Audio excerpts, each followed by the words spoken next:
Bom dia, irmãos. Graça e paz do nosso Senhor e Salvador Jesus Cristo. Amém? Vamos voltar a meditar na carta de Paulo aos Romanos, né? Hoje vamos lá no capítulo 13, faremos a leitura do verso 1 a 7. Carta de Paulo aos Romanos, capítulo 13, verso de 1 a 7.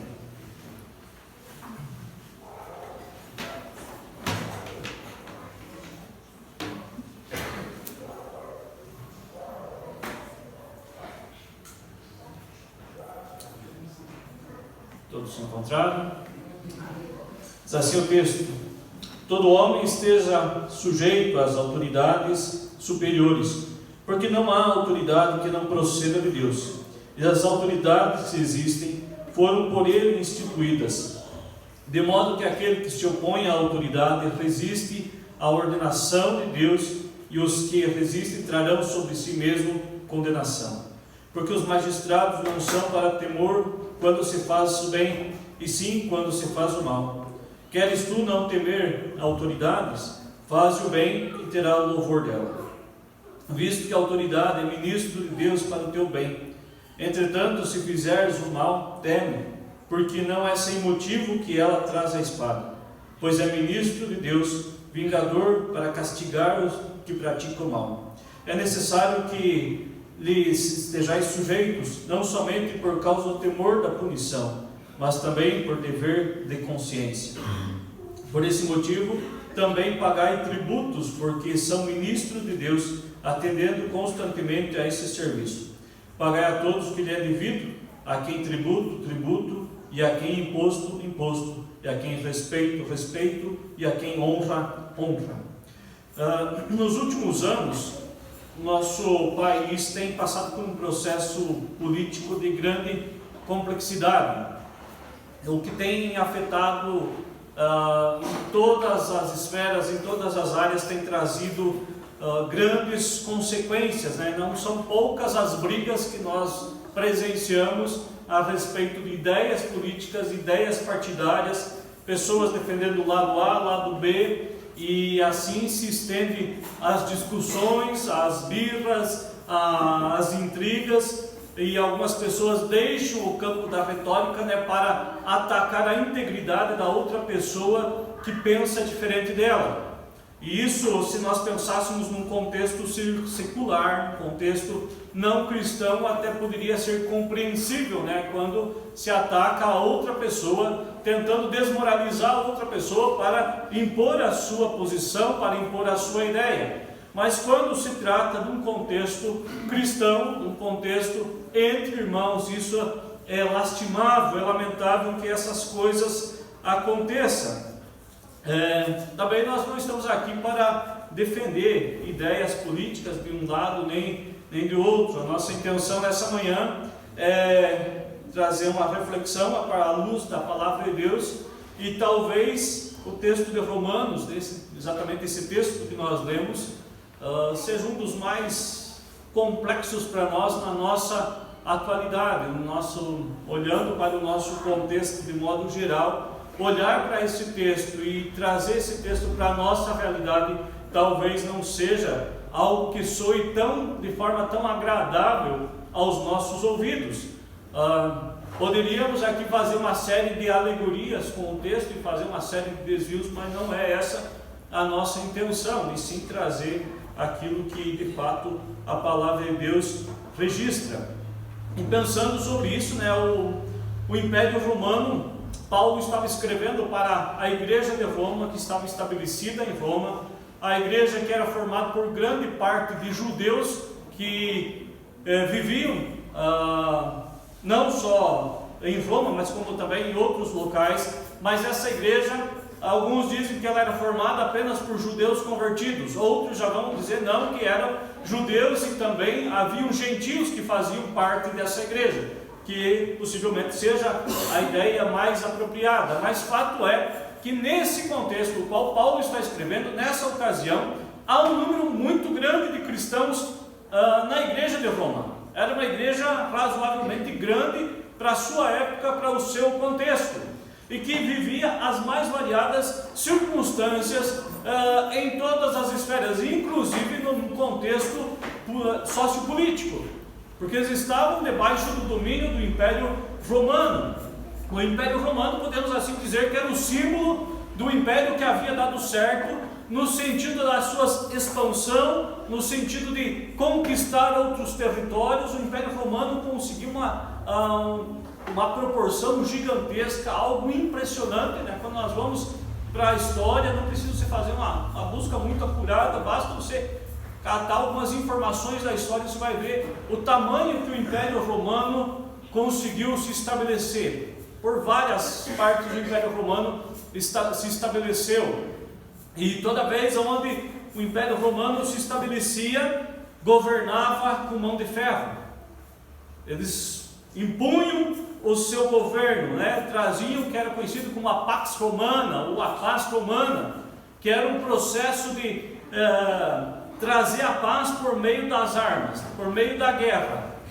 Estabeleciam a sua paz por meio da violência, por meio da imposição, por meio do medo, mas era a forma que eles mantinham os seus súditos ali na linha, dentro daquele padrão que eles haviam estabelecido. E para termos uma ideia, essa Pax Romana ela começa em 28 a.C. e vai até em torno de 180 depois de Cristo. Ela percorre um período bastante longo da história, aproximadamente 200 anos. O Império Romano se estabeleceu dessa forma, impôs a sua forma de governo, manteve a sua ordem dessa forma. Como nós já falamos aqui em outras ocasiões, né, a crucificação era praticamente um símbolo do Império Romano. Qualquer pessoa que se levantasse contra o Império Romano, que fizesse algo que contrariasse o Império, provavelmente o final desse cara era ser crucificado. Na história, centenas, talvez milhares de pessoas foram crucificadas, que era uma forma terrível de morte, mas que expressava, para quem via, normalmente as pessoas eram crucificadas em locais visíveis, à beira das estradas, e quem passava então ao longo via aquela pessoa crucificada e certamente sabia que aquele de alguma forma tinha se rebelado contra o Império Romano, e aquele era o fim para qualquer um que desafiasse o Império Romano. Não é à toa que Jesus e aqueles outros criminosos são crucificados no Monte Calvário, ou seja, um local alto que era visível, à beira da estrada, onde que as pessoas passavam e podiam ver quem estava na cruz. Era uma das suas formas de manter a ordem assim estabelecida através da violência. Os judeus, portanto, viveram um longo período debaixo desse domínio do Império Romano. Tiveram que se sujeitar às autoridades do Império Romano, ainda que eles gozavam de alguns privilégios que não era comum às outras nações onde o Império havia se estabelecido. Os judeus, por exemplo, tinham a liberdade de praticar a sua religiosidade. As demais nações tinham que prestar cultos ao imperador, prestar culto aos Césares, né, aos imperadores. O povo judeu tinha a liberdade de prestar culto ao Senhor, porque eles sabiam, o Império Romano sabia que a hora que mexesse com isso, a confusão era grande, a briga era grande, se pressionasse eles a prestarem culto ao imperador. Então, o povo judeu tinha essa liberdade de prestar o seu culto, tinha a liberdade também de guardar o sábado, né? Portanto, os judeus, eles não participavam dos exercícios militares, eles eram dispensados do ofício militar, por causa da observância do sábado. Então, os demais povos não, precisavam fazer parte do exército. O povo judeu tinha sido isento disso por causa da observância do sábado. Também algo interessante que se alguém, principalmente um gentio, de alguma forma profanasse o templo, que fosse considerado pelos judeus, pela lei judaica, como passível de morte, Roma dava autenticidade a essa lei, mesmo que fosse um cidadão romano. Mandava a morte se alguém profanasse assim o templo. Então, os judeus viviam debaixo desse regime opressor do Império Romano, mas ainda também desfrutavam de alguns privilégios. Paulo conhecia muito bem esse regime. Paulo, sendo um judeu, conhecia muito bem o que era essa pressão do Império, conhecia muito bem tudo o que o Império designava e como devia ser vivido diante de toda aquela circunstância. Provavelmente Paulo também, assim como os demais judeus, esperava o Messias, aquele que viria um dia e os libertaria do Império Romano, que libertaria dessa opressão da qual eles viviam. Mas Paulo, na sua caminhada pela graça, depois daí da sua conversão, desse encontro com Jesus, a caminhada de Paulo pelo Evangelho, Paulo entendeu que o governo de Deus era muito maior do que um governo territorial. Paulo, ao longo da sua vida, ele entende isso, que Deus não dominava apenas sobre Israel, sobre a sua igreja, sobre o seu povo, mas Deus governava sobre todas as coisas, inclusive sobre os soberanos. Eu queria rapidamente com os irmãos fazer 3 considerações. Hoje nós não temos aqui projeção, mas se você está com a Bíblia aberta, acompanha junto comigo. Primeiro, toda autoridade foi instituída por Deus. Verso 1 do capítulo 13. Todo homem esteja sujeito às autoridades superiores, porque não há autoridade que não proceda de Deus. E as autoridades que foram por ele, e as autoridades que existem foram por ele instituídas. Todo homem esteja sujeito às autoridades. O Antigo Testamento havia ensinado a Paulo que Deus estabelece os seus governantes civis. Isso a história deixava muito claro para Paulo. Primeiro, quando é formado a nação de Israel ainda dentro do Egito, Deus estabelece aquele povo ali. Há um governante chamado Faraó. Ao mesmo tempo que vem Moisés é levantado agora para libertar esse povo, para tirar esse povo. Ao mesmo tempo que Deus trazia as pragas que quebravam Faraó, e Faraó então dizia: vão embora, sai do nosso meio. Ao mesmo tempo Deus novamente endurecia o coração de Faraó. E mais uma vez Faraó voltava atrás e dizia: não deixa esse povo sair. Ao mesmo tempo que Deus mostrava para o povo hebreu quem ele era, o poder que ele tinha, também Deus mostrava para Faraó a sua autoridade. Faraó era visto como um Deus, era adorado como um Deus. E Deus então mostra quem de fato deveria ser adorado, quem de fato era Deus. Quando a Bíblia diz que Deus endurecia o coração de Faraó, na verdade Deus estava apenas deixando Faraó voltar ao seu próprio pecado, voltar à sua própria essência, à sua própria natureza pecaminosa, ao orgulho, à soberba do seu coração. Então a história vai prosseguir, vai chegar, o povo vai sair, vai se estabelecer como nação. Os juízes vão ser levantados, todos os juízes foram levantados por Deus. Deus estabeleceu aqueles juízes que julgavam o povo, que conduziam o povo, mas isso não era apenas dentro da nação de Israel. Posteriormente, isso também vai ficar claro para Paulo quando Deus intervém nas nações pagãs. Alguém, por gentileza, vai lá para Jeremias, capítulo 27. Vamos pegar 3 irmãos aí. Um Jeremias, capítulo 27, versos 5 e 6. Outro irmão pode ir lá para Daniel, capítulo 2, verso 20 e 21. E um terceiro irmão, Isaías 45, 1. 3 textos. Jeremias 27, 5 e 6. Daniel 2, 20 e 21. Isaías 45, verso 1. Quem encontrou Jeremias? Eu fiz a terra, o homem e os animais que estão sobre a face da terra, com o meu grande poder e com o meu braço estendido, e dou aquele a quem for justo. Agora eu entregarei todas essas terras ao poder de Nabucodonosor, rei da Babilônia, meu servo, e também lhe dei os animais do campo para que os sirvam. Muito bem. Agora eu entreguei. Primeiro o texto fala que ele criou todas as coisas. Eu fiz a terra, o homem, os animais, tudo aquilo que existe, eu que fiz. Agora no verso 6 ele diz: agora eu entregarei todas essas coisas, tudo isso, entregarei a Nabucodonosor.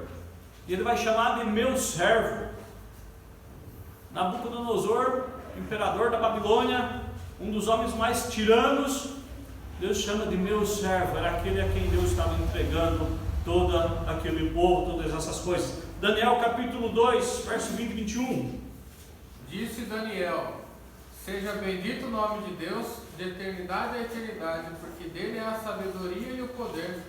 É ele quem muda o tempo e as estações, remove reis e estabelece reis. Ele dá sabedoria aos sábios e entendimento aos inteligentes. Muito bem.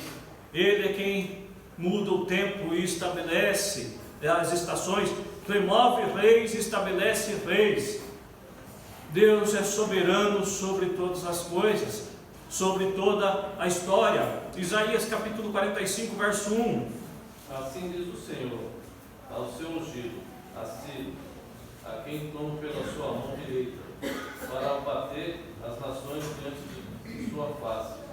Eu soltarei os lombos dos reis, para abrir diante dele as portas, e as portas não se fecharão. Muito bem. Aqui Deus está falando, assim diz o Senhor, ao seu ungido, a Ciro.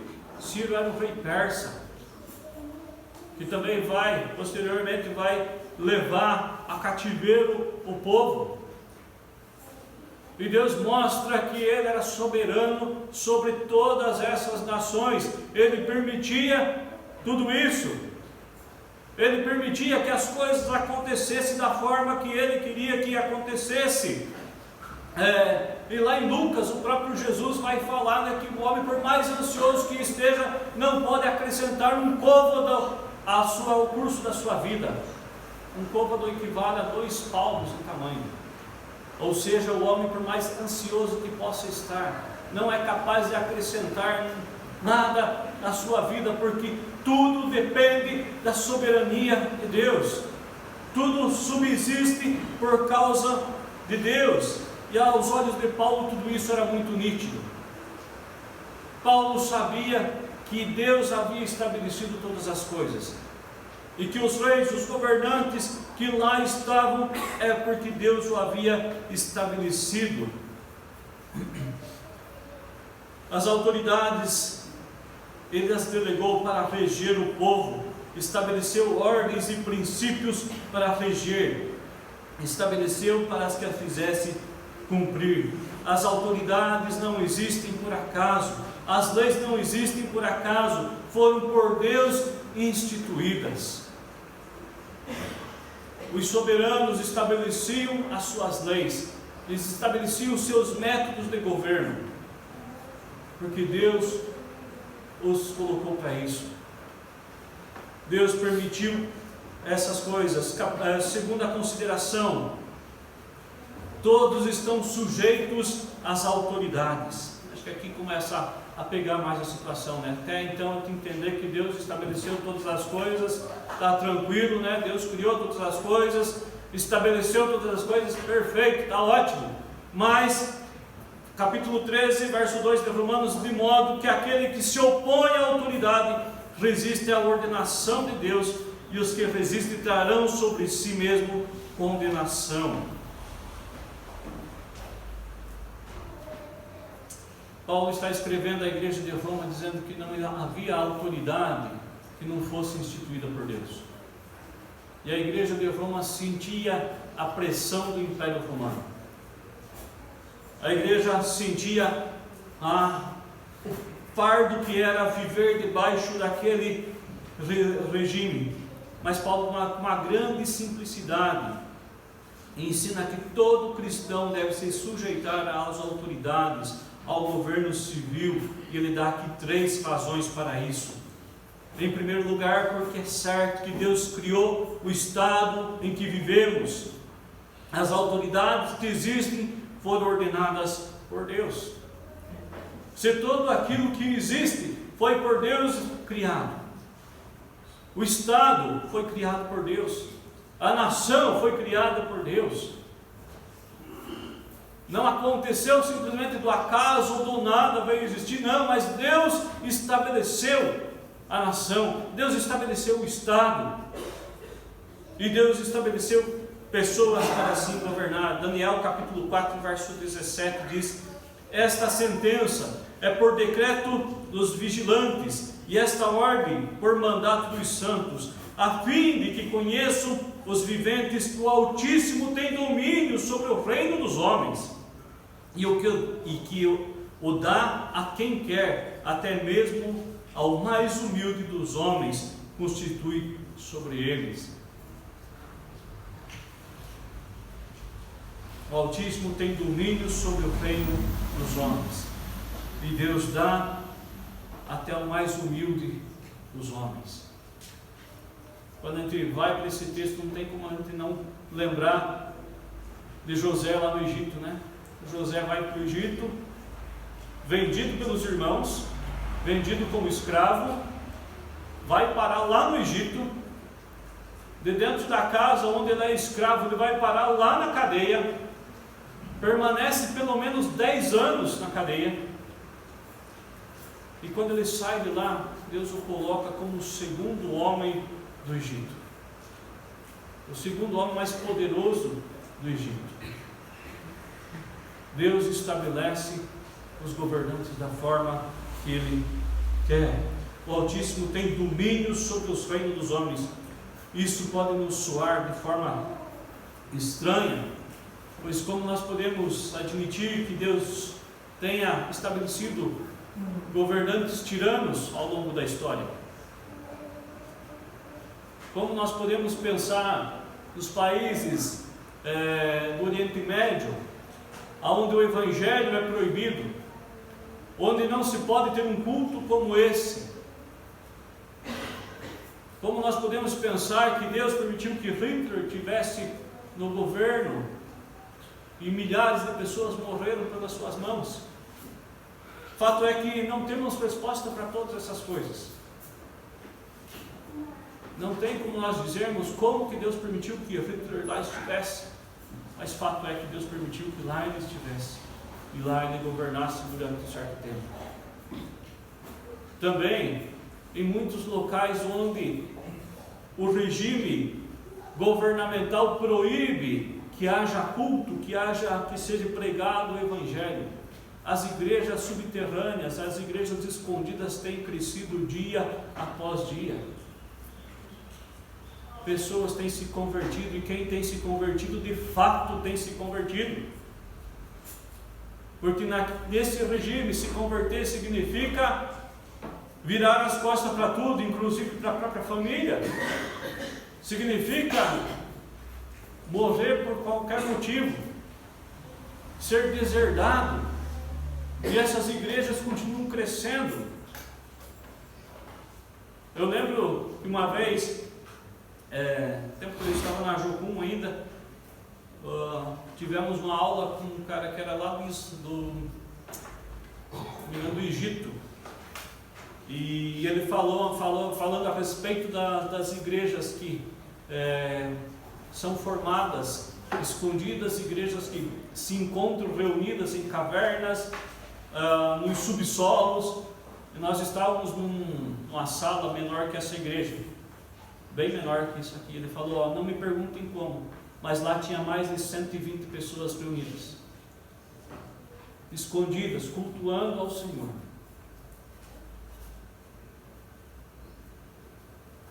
Eu já cheguei até a comentar algumas vezes aqui que diante da situação do que o nosso país oferece, nós temos uma liberdade religiosa fantástica. Nós temos liberdade de ter culto a qualquer dia da semana, a qualquer horário, sem nenhuma perturbação, sem nenhuma preocupação. Mas toda essa liberdade nos trouxe um acomodamento, nos trouxe um descaso para com o Evangelho. Nós damos mais atenção para tantas outras coisas do que propriamente para o Senhor. A liberdade que o nosso país deu trouxe também a teologia da prosperidade e a banalização do Evangelho, a banalização da graça de Deus.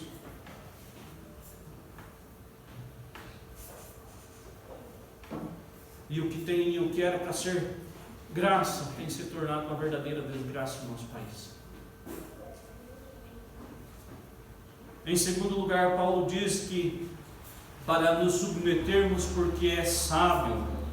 Ele afirma que Deus projetou a sociedade humana dessa maneira, verso 3 e 4, porque os magistrados não são para temor quando se faz o bem, e sim quando se faz o mal. Queres tu não temer autoridades? Faz o bem e terá o louvor dela, visto que a autoridade é ministro de Deus para o teu bem. Entretanto, se fizer o mal, teme, porque não é sem motivo que ela traz a espada, pois é ministro de Deus, vingador para castigar o que pratica o mal. A palavra ministro aqui significa literalmente diácono, a serviço. Os magistrados estão a serviço de Deus. E o texto vai dizer aqui que porque não é sem motivo que traz a espada, pois é ministro de Deus. Ou seja, exerce autoridade, julga as causas, mantém a ordem, mantém a disciplina. É forma pela qual Deus também controla, mantém as coisas. Já falamos várias vezes aqui, que a graça comum de Deus é a forma que nos permite a vivermos em sociedade. E uma das maneiras dessa manifestação da graça comum é por meio dos seus governantes, que estabelecem as regras, estabelecem as leis, que punem aqueles que agem contra a lei, que quebram regras, que passam dos limites. Quem aqui já não tomou uma multa de trânsito, né? Aí, Felipe, teu casamento saiu caro para mim, viu? 2 multas na viagem não foi. Imprudência, simplesmente isso. Vai reclamar do quê? Quebrar regras. Isso nos leva a refletir. As leis, elas não são simplesmente para punir, mas elas também têm um trabalho pedagógico para nós. Elas nos levam a refletir qual é a nossa atitude diante daquilo que é estabelecido. As regras que quebramos, e às vezes na maior das boas intenções, foi para ajudar fulano, ciclano, beltrano, mas foi errado.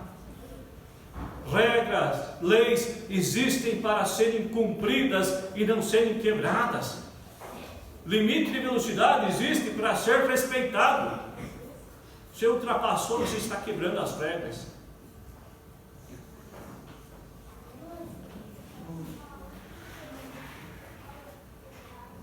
Tudo isso é para que haja possibilidade de vida em sociedade. Já imaginaram uma sociedade sem regras? Já imaginaram como seria o caos? Vocês já pensaram porque quando Deus tira o povo do Egito, leva eles para o deserto, e lá eles passam 40 anos peregrinando, e ali Deus vai moldando a eles, vai dando leis a eles, vai instruindo eles, vai capacitando eles para que eles pudessem, então, o dia que entrassem na terra prometida, viverem em comunidade, viverem em sociedade. Aonde não existem regras, onde não existem leis, não existem limites, não há como haver sociedade. E é interessante que até nas tribos mais remotas, se você chega lá, existe uma hierarquia, existe um sistema de regras, existe um sistema de valores que deve ser seguido. Todos nós estamos sujeitos às autoridades. Em terceiro lugar, Paulo diz que devemos nos sujeitar porque é justo. Paulo parece indicar que o governo é uma tarefa árdua. Talvez para quem governa com seriedade e responsabilidade, de fato seja uma tarefa árdua. Quantas propostas indecentes vão surgir? Não é à toa que no Brasil dizem, né, que qualquer um, por mais boa intenção que tenha, se entrar na política acaba se corrompendo.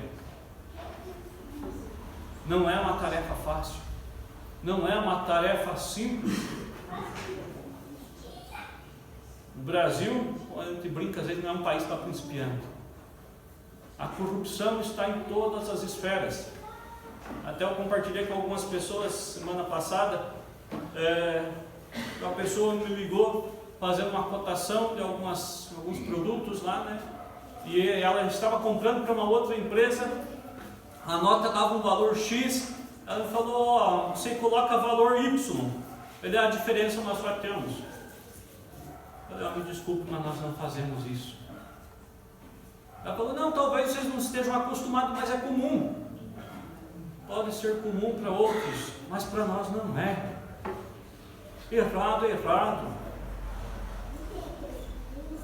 Por mais vantagem que você possa levar, por mais benefícios que você possa tirar, errado vai ser sempre errado. Não existe meio errado, meio certo. Ou é totalmente errado, ou é totalmente certo.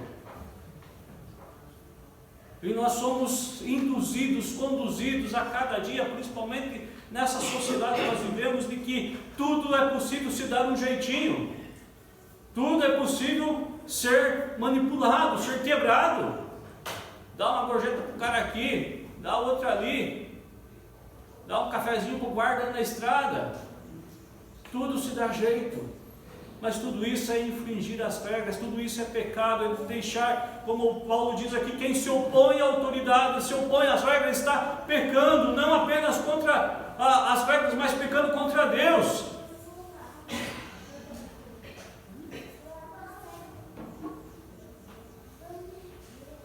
Por esse motivo também pagais tributos, versos 6 e 7, porque são ministros de Deus, atendendo constantemente a esse serviço. Pagai a todos que lhe é devido, e a quem tributo, tributo, a quem imposto, imposto, a quem respeito, respeito, a quem honra, honra.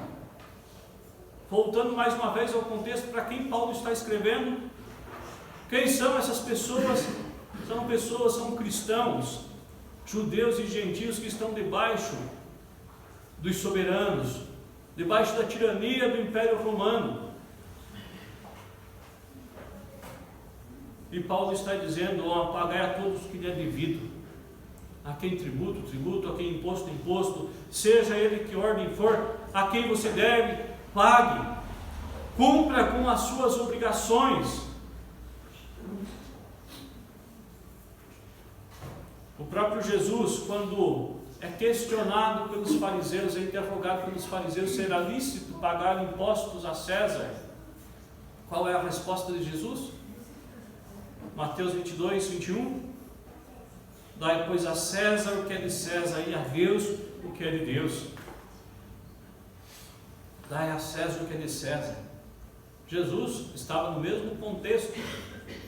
O Império Romano dominando, Jesus vivendo, né, os judeus esperavam que o dia que se levantasse o Messias seria aquele cara que os libertaria dessa opressão, porque ao longo da história isso sempre havia acontecido, né? Toda vez que o povo de Israel era subjugado por outro povo, Deus levantava um juiz, Deus levantava alguém que os libertava. E agora a esperança deles no Messias é que vai vir outro cara, alguém que vai libertar eles dessa opressão. Aí aparece Jesus, né? Vem Jesus sem nenhuma qualidade daquela da qual eles esperavam, e que não se opõe ao governo, mas diz, que dai a eles o que é deles, dai a Deus o que é de Deus, e está tudo certo.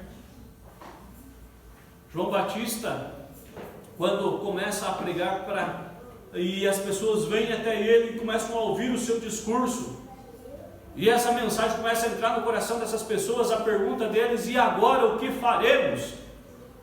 E ele fala, quando fala, o cara chega, eu sou cobrador de imposto, o que eu faço? Ele fala, cobra apenas aquilo que é devido, cobra o que é justo. Chega outro camarada, eu sou soldado do império. Acho que soldado ele queria dizer, eu levo vantagem pelo fato de ser soldado. E a instrução de João Batista faz apenas aquilo que lhe é designado e mais nada do que isso. Essa é a orientação de João Batista para aquelas pessoas. Vivam com integridade diante da sociedade. Vivam com responsabilidade. Nós sabemos que o nosso país é corrompido, que os impostos são altíssimos, né? Você trabalha o ano inteiro praticamente para pagar imposto, pagar isso, pagar aquilo.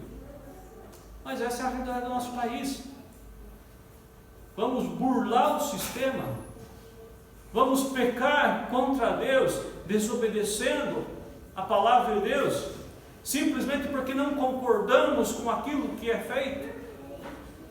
É fato que nós devemos exigir que os nossos direitos sejam exercidos, sejam cumpridos.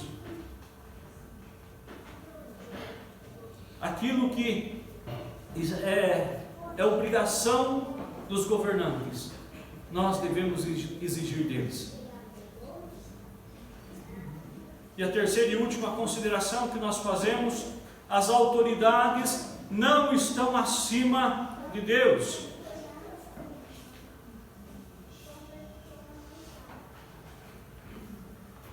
Não tem como tratarmos desse assunto sem esbarrar na questão das leis e dos valores que ferem a palavra de Deus, que são contra a palavra de Deus. Hoje em dia, os nossos valores são questionados constantemente. Os princípios cristãos são questionados em todas as esferas. E cada dia vem se intensificando isso sobre os cristãos.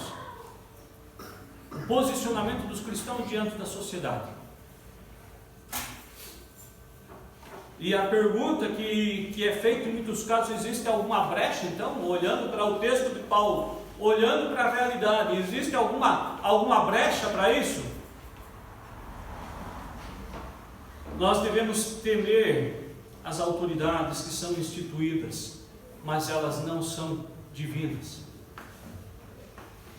As leis são estabelecidas pelos homens, mas elas não são divinas.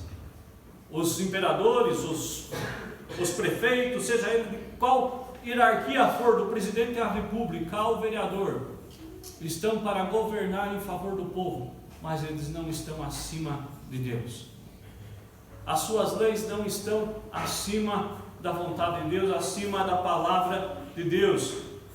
Os cristãos romanos viviam em grandes apuros quando alguém percebia de que eles tinham uma outra autoridade maior do que o imperador, que para toda a população o nível mais alto de autoridade é o imperador. Para os cristãos havia alguém acima do imperador. E quando isso se tornava nítido diante de outras pessoas, eles tinham grandes problemas. Mas aí sim eles desafiavam as leis e a autoridade do imperador. Ao longo da história, muitos cristãos morreram por causa da sua fé. Outros desafiaram os soberanos por causa do temor ao Senhor. Quem não lembra da história de Sadraque, Mesaque e Abednego? Diante da sentença, os três exerciam um certo poder dentro do palácio, né? Tinham até uma posição bastante considerável lá dentro. Até que chega um decreto que seria feita uma imagem, todos deveriam se prostrar diante dessa imagem. Tinha lá toda a descrição, né? Quando tocasse, era uma infinidade de instrumentos lá, né? Tal. Quando vocês ouvirem tudo isso, vocês devem se prostrar. Todo mundo fazia, menos os três. Isso chega aos ouvidos do imperador. Aí o imperador vem lá e fala, ó, quando vocês ouvirem isso, vocês vão se prostrar. E aí eu acho fantástica a resposta deles. Daniel capítulo 3, verso 16 ao 18. Responderam Sadraque, Mesaque e Abednego. Lembrando que isso aqui são nomes que foram dados pelos babilônicos a eles. Esse não era o nome original deles, mas era o nome que era usado lá.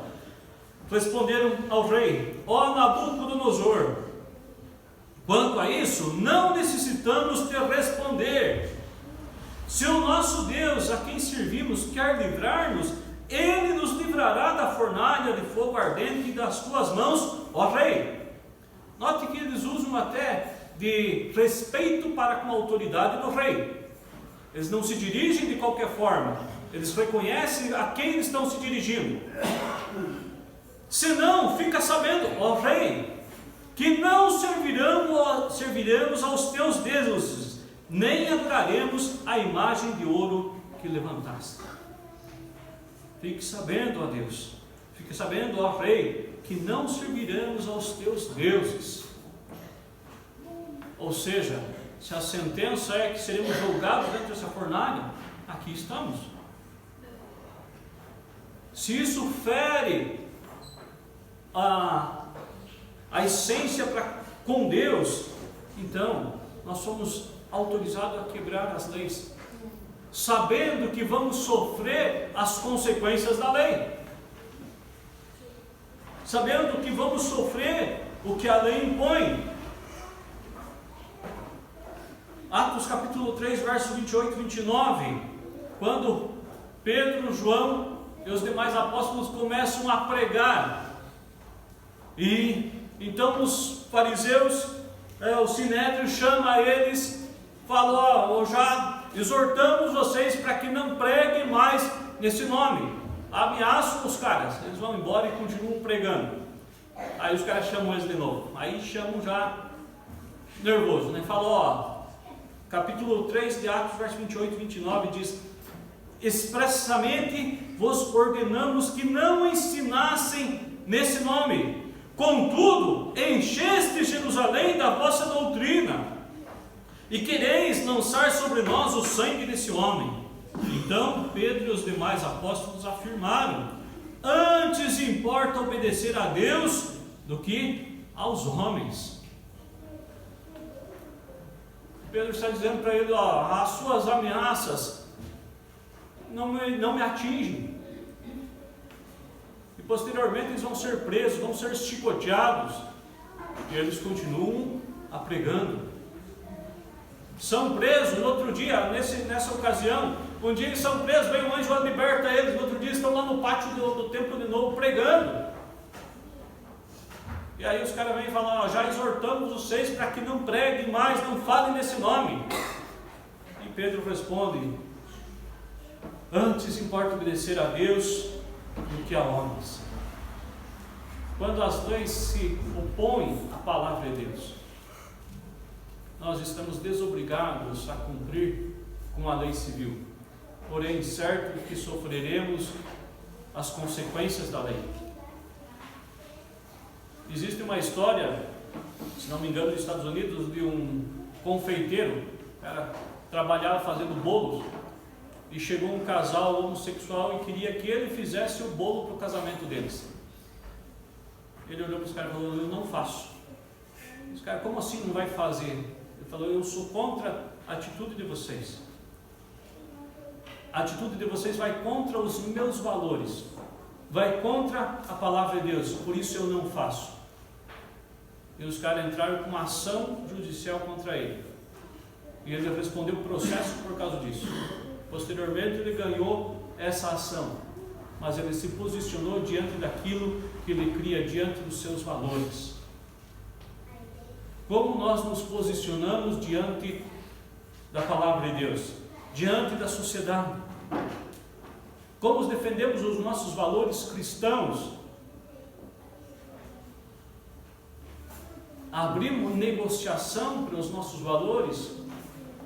Ou nos posicionamos, ainda que venhamos a sofrer as consequências?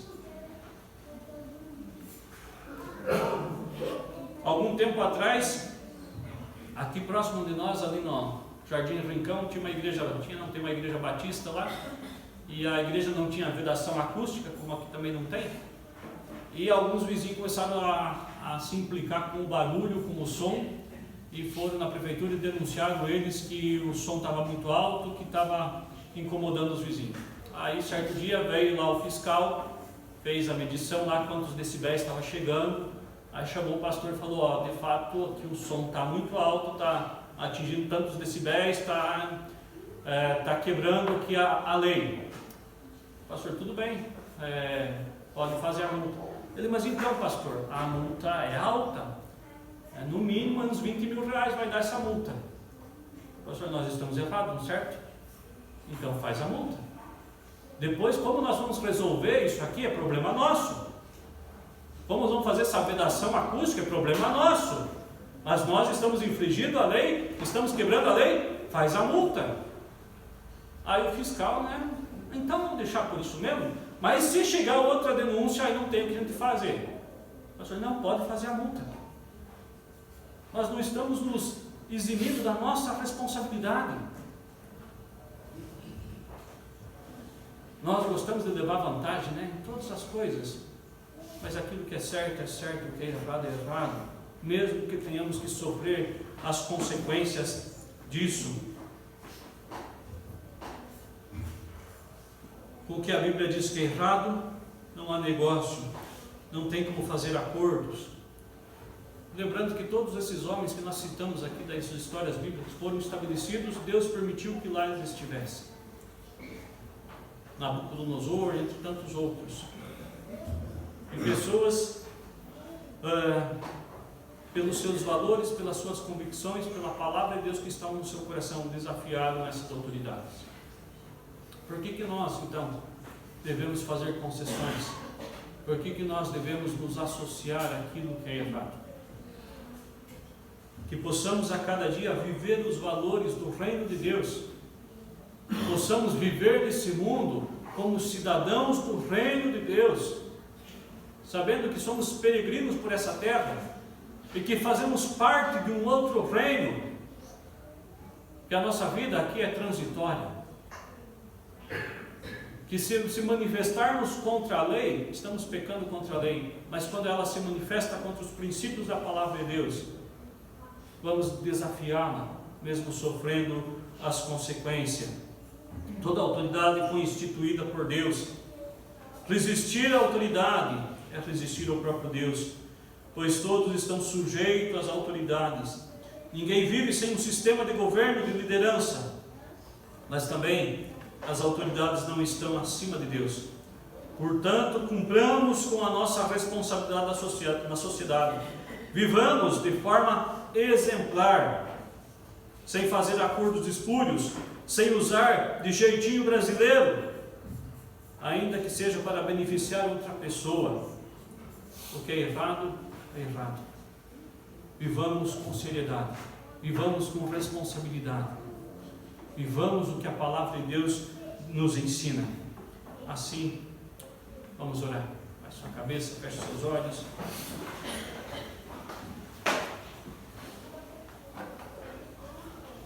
Talvez você, em vários momentos, já foi tentado, seduzido a fazer negócios que não condizem com a palavra de Deus. Todos nós já passamos por isso. Mas possamos viver intensamente a palavra de Deus, viver o que a palavra de Deus nos ensina, a deixar os negócios obscuros, nem que isso ainda venha nos trazer transtornos, venha nos trazer consequências diante das leis, mas possamos viver de fato o que a palavra de Deus nos ensina e nos exorta. Pai Santo, nós te agradecemos pela tua palavra, Deus. Te agradecemos a Deus porque o Senhor nos permite a vivermos nessa sociedade, Deus. E sabemos, Pai, que o nosso sistema político, judiciário, o nosso sistema como um todo, o nosso país é corrupto. Mas, Pai, nós como igreja queremos orar e clamar ao Senhor pela tua misericórdia, Pai. Que o Senhor estenda as tuas mãos sobre a vida do nosso país, sobre a vida da nossa nação, Deus.